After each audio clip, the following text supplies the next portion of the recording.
What's going on, beautiful people of YouTube? This is Renebean. Welcome to another episode of Life of a Game Hunter slash Collector. The series I started up to give you guys a tidbit of what it's like to be a game hunter slash collector. This shit you deal with all the damn time. So what is on today's agenda? Well, if you saw from packages from subscribers, I got this mailed to me. He wanted to know if I could fix this. It allegedly doesn't work. We got the Dreamcast set up. We're going to see if it does or doesn't. And if it doesn't, we're going to take it out there and see if we can't resurface it and make it work. I don't know if it's going to or not. Also, there is an N64 controller that I'm going to mod with the GameCube style joystick. We'll do that. And then I got a bunch of stuff out in the shop that I want to just auction off. It's just a bunch of defects, so we need to clear that out and get ready for this new season starting up. And also, for the winner to the last vlog episode, if you do not know, I'm doing a giveaway for every vlog episode for one of these very awesome Majora's Mask pins right here. These things are absolutely gorgeous. If you are not a collector, you can still rock this thing because it is absolutely awesome. If you want to be entered to the contest, the rules are super simple. Obviously, be subscribed to the channel, hit the like button, and answer the question down in the comments below. And this question that I got for you is, we're going to make it game specific. Majora's Mask. If you could only be one of the three entities, the Deku Shrub, the Goron, or the Zora for the entire game, what would you want to be and why? For me, it's the Goron. I absolutely love the Goron species. They're amazing. Their stories are awesome, and just their whole build is just really cool to me. So you answer that question down below, and I'll pick the winner on the next vlog episode. The winner to the last episode is Stephen Perrin, P-E-R-R-I-N. Hit me up on Instagram, and we will get you a pin mailed out to you. Link is in the description. If none of y'all follow me there. You can, get insights to some of my early pickups as well if you got any questions. So I say we get this party started, see if this game's going to work.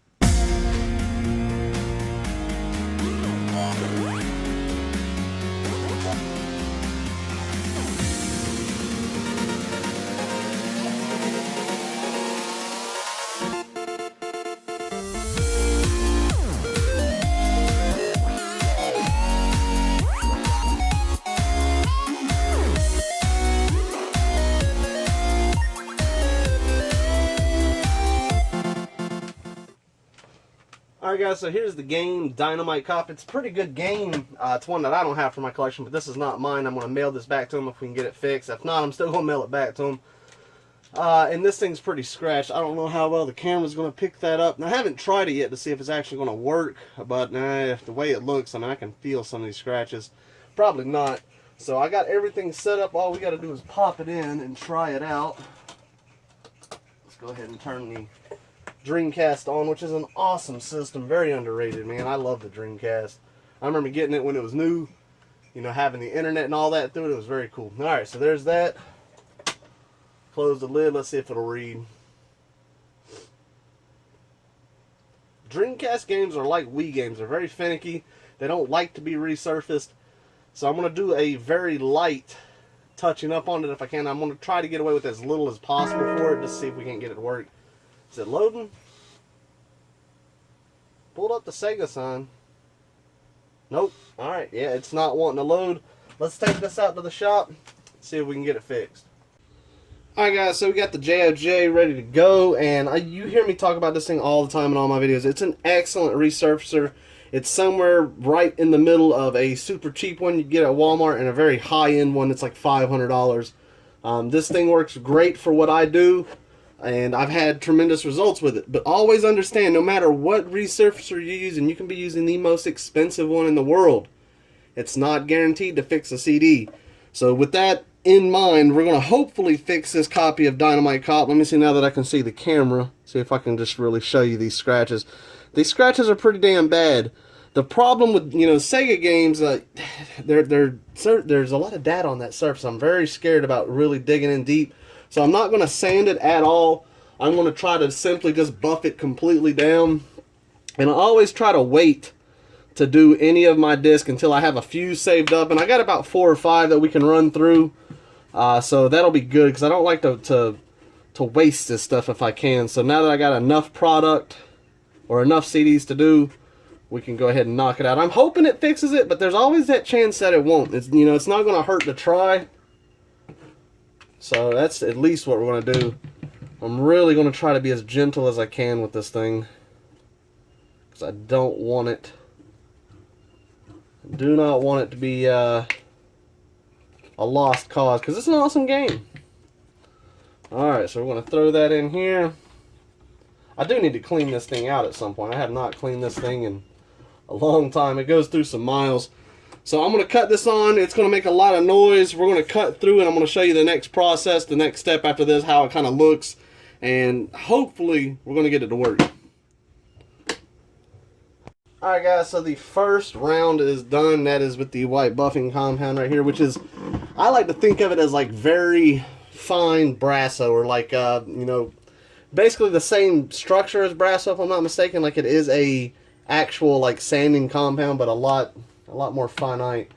Let's see if that took away some of the majors here. Whenever you're cleaning a disc, man, it is important not to just go crazy on there. I start with that inner ring because I don't want to smear that compound in, because it can scratch. I want to get all the, you know, the glops of it, you know, the most of it I can off. Big old gloops everywhere. You don't want that. And then I take my thumb here and I go in a circular motion around the disc as I rotate it. That's the best way for me. And it looks like that took out a good bit of the scratches. They weren't as deep as I thought. Now we're going to finish it off with a polishing compound, and it's really going to give it a good shine. And hopefully it's going to do the trick. That's enough. I'm really hesitant on grinding it down even further, but we're going to find out. So here is that polishing compound right here. Some green goo. Stuff works pretty well though. Throw this on there. Let's check back when this thing's done. Alright guys, so I just took it off the spindle here, and again I'm going to do the same thing. I'm going to work my way on the inside, get all that polish off of there. Try to get majority of the bulk off before I really start giving it a wipe down, and then we can kind of see the final results here, which it does look good. Understand that I didn't do a heavy buff on here. Like I said, I wanted to be as gentle as possible, but the results are still pretty good, as you'll see here. Let's see. So there's that. Now you can see the disc looks a lot better than what it did. There are still some scratches, some faint ones that you can see, but I didn't want to take that much data off this thing, or much, I didn't want to take too much of a layer off of it. So we will test this and see if it works. I don't know if it will or not. Before we actually go back into the game room and finish the episode, we're going to put the GameCube style joystick mod into my buddy's controller right here. That is that right there. I'll show you how to do that if you do not already know. And then it'll be like a finale to see if this game works or not, because I really don't know if it will or not. And I do want to get some other discs grinded up while I'm out here. So let's fix the camera and set that up. Now you can hear my resurfacer going in the background. Like I said, I did want to get some other discs done while I got, you know, all the pads moistened up. This is all the defective stuff that I'm going to just make auctions for. Like I told you guys, like I have piles of PlayStation 2 controllers that are just defective. It's just it's going to happen more and more often.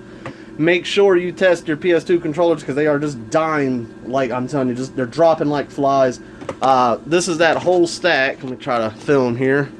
That whole stack of PlayStation 1s. There's another GameCube. I got another black one over here, I think. PlayStation 2s. All this stuff, I tested it, and for whatever reason it's not working. I don't want to get into fixing them, because the season is about to crank back up, and I do not want to be stuck, you know, spending 2 hours fixing a $30 console. I just want to get them gone, so I'm going to let this be someone else's problem. Same with these Ataris. I'm going to get rid of those. I might keep a few to make bundles, but they're just not worth it, and I don't think I have enough power supplies for all of them. Anyways, the original Xboxes, I want to learn how to mod them. I'm sure it's not hard, you know, probably just a simple disc, kind of like a flashing sort of thing, but I just yet to do it. The GameCubes, those are just not tested right there, but I got so much defective stuff. The best way to get rid of this stuff, and it's not really, you know, you're not counting your losses, because this stuff didn't really cost me anything, and I'm sure the lot I've made my money back. But what I'm going to do is I'm going to separate this stuff, you know, maybe like a controller lot, a console lot, put it in the box, see what it's going to go in, you know, weigh it, get all the dimensions, and I'll start an auction. As long as they pay for shipping, whatever it sells for, I'm happy with, because obviously you see what it's doing here. It's just sitting here collecting dust. So that's how I'm going to do that. So if you want to get in on that, if you want to fix this stuff, by all means bid on the auction. Oh, another thing here. Everybody always wants to see what I have to trade with. I don't have much, guys. This is all my bundle rack. Everything that's kind of high end usually gets sold quick because I kind of list it cheap. I had someone asking for 64 games. The only ones that I got: Ken Griffey's Baseball, Turok. It wouldn't surprise me if that's it. I do got some Game Boy games and whatnot. Those are the only NES games that I got to trade right now. Like I said, anything high-end, I usually just put it on eBay, and it sells quick because I'm not one of those dicks who upcharge it. I sell it cheaper than what anybody else does, so it doesn't stay on there long. Same here as I had someone asking for original Xbox. There's that. Just kind of give you a rundown, so pause the video if you are interested in trading. You can see what I have. I have a lot of people always messaging me wanting to trade stuff, so that's it. Nothing crazy, it's just bundle items that I save. Alright, so that disc is done. Let's set this controller up and get ready to do that joystick mod. I'm excited about it. Alright guys, so I got me a good stack of refurbished games here that I will go in there and test, you know, as well as the Dynamite Cop to see if we got that to work or not. I'm unsure. Before we do that, I was going to get this controller set up for a buddy of mine. If you remember from my last live pickup, it's where I got that huge bucket of stuff for 80 bucks. This is from the same guy. Went over to his house to play some video games, and this was his N64 controller with a stupid joystick in there. I was like, man, give me that thing. I'm going to put one of these in there for you, because he's awesome. You know, he scratches my back. I'm going to scratch his as best I can. So let's go ahead and open this up. If you don't know, you can order these GameCube style joysticks, and they work a lot better. Now, their sensitivity is a little bit off, so if you're playing a game like Super Mario 64, walking to running there's a very small window for that. But for games like Mario Kart and things that don't really take that much precision, they're beautiful in, man. So let's crack this thing open and see if we can't change. This is like one of the easiest mods you can do. I mean, it's not hard at all, as long as we don't lose our screws here. And it literally takes no time. Like, you'll see me open this up and see just how easy this is. I love this screwdriver, man. I can't boast about this thing enough. I know a lot of my subscribers now have bought one of these because of me, and none of them say they hate it, so it's definitely worth it. 20 bucks at Lowe's. You could probably order it on the wonderful eBay, I'm sure, but very cheap. These screws in here are always such a pain in the ass. Alright, we got that out. And we got to take this thing apart here. Try to be real easy so everything don't fly out like it kind of did there. And it's pretty clean on the inside, so I'm not going to worry about cleaning the buttons. I will test it and make sure they're responsive. If they're not, I'll open it back up. But for the sake of the video, we're just going to be real quick and easy. So there's these three screws right here that we got to take out that hold the joystick in place. And you're going to be like, damn, that's easy to do. So if you have a 64 controller and it's got a wonky joystick, you don't even have to get a GameCube style. I believe they make, you know, N64 standard styles that are reminiscent of the originals. Alright, so with that out, we're going to take this loose right here. Alright, and then we got to pop out the trigger button. So there's that, and then this comes right out. Look at that. I'm actually going to save this one. This one's probably about a 5 out of 10. So if I get an N64 bundle that's got a joystick that's just a garbage 10 out of 10, or I'm sorry, a 1 out of 10, I'll swap it with that one. So I will save that. We're going to put this guy back in here. Set you down nice and pretty. Alright, I'm going to have to screw one screw in at least to kind of get it tight.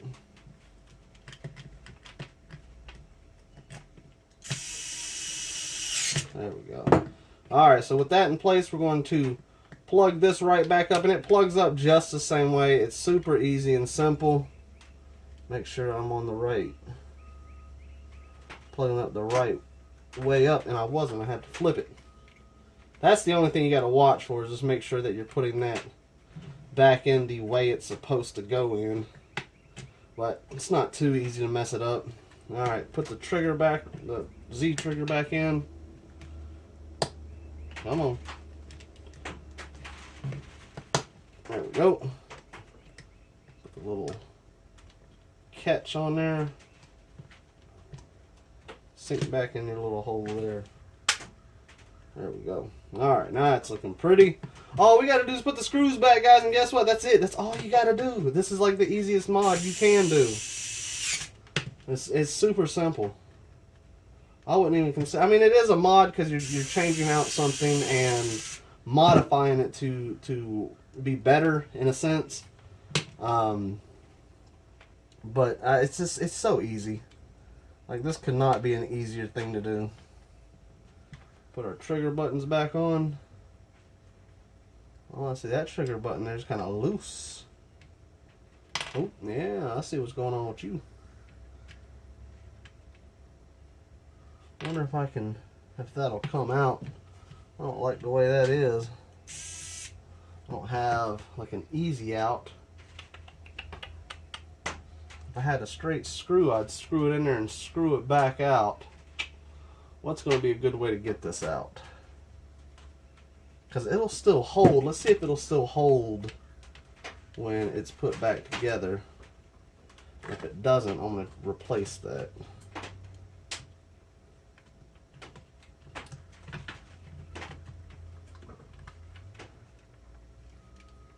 Let's see. There's that. Yeah, it'll still hold. Alright, well, we'll leave it then. Alright, let's close this guy up and then finish this episode by testing that controller, which I'm sure a lot of you want to see. Or not the controller, but the game. I know I'm excited because I'll be really happy if that works for the person, because I don't have any damn Sega Dreamcast games. They're hard to come by where I'm at. Alright, there we go. Click into place. That joystick looks so awesome. And they feel so good. Me and the boys actually got together yesterday. Oh my god, I'm over here messing up. I had Cheeto and two other guys over here, and we set up the big screen TV in the living room. It's a big screen projection TV, so it is CRT. And we had Mario Kart 64 going, man. We had the time right there. That was awesome. Definitely want to make a habit out of that. I enjoyed that a lot. A lot of them did too as well. To rain my dominance down on some racing. Alright. Not so much on the Battle Arena now. I'll admit I got handed to me on that one. Alright. Let's get these last two finite screws in. I love this screwdriver because it's got the magnetic tip. Now, the tips actually didn't come with it. I had to order them. But it's magnetic, so it helps me.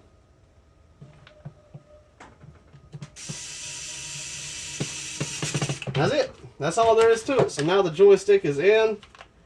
Looking great. Nothing is actually nice too. Feeling good. Triggers feel good. We'll test this controller out, make sure all the buttons are nice and responsive, and see how it goes from there. So anyways, guys, we are going to head back into the game room. We're going to test that game in this episode. Let's check it out.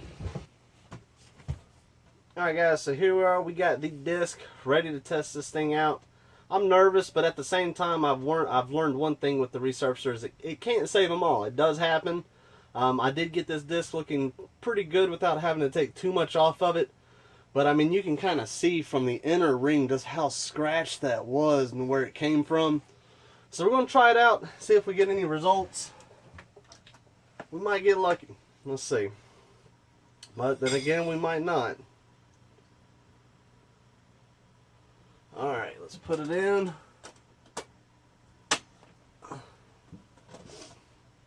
See what we got.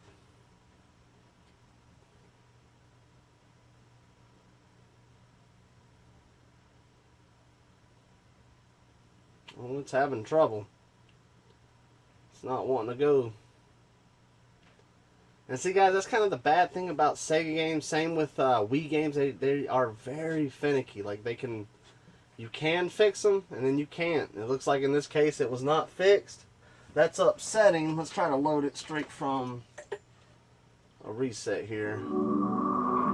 Tell me if that's not a beautiful intro. I love Dreamcast intro, man. Excellent. I love that intro. It's very awesome. Let's see what we got. Well, I don't think it's going to do it. Well, that sucks, but like I said, it was worth a shot. The disc was pretty beat up to begin with. I tried for you. I'll mail that back to you. I told him whenever he sent it, I was like, there's always that chance it's not going to work. And that's why I wanted to test it before we did it, because it wasn't working then. It's not working now. It may be a lost cause. The disc is pretty clean of scratches now, so I don't know if there's anything that can be done, but it's an unfortunate end of the episode. But what can you do, guys? I want you all to take care and enjoy the rest of your day.